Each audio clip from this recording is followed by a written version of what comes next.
রাগ কিন্তু খুব ভয়ঙ্কর। এই রাগের শারীরিক মানসিক অনেক ক্ষতি আছে।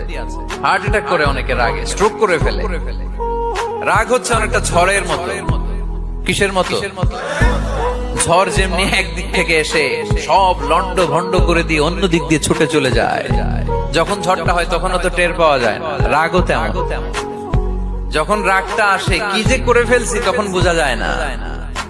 রাগ চলে যাওয়ার পরে, মাথা ঠান্ডা হওয়ার পরে তখন বোঝা যায়, হায় রে এটা কি করলাম। রাগের সময় দিয়ে দিছে তালাক। রাগের সময় কি করছে? রাগ যখন শেষ তখন কয়, হায় হায় বউ, তুমি তো আমার কৈতরি, তুমি তো আমার টুনটুনি, তুমি আমার ময়না পাখি। তো রাগের সময় ওটা খেয়াল ছিল না। এরকম অনেক, যেহেতু হিতাহিত জ্ঞান থাকে না, অনেক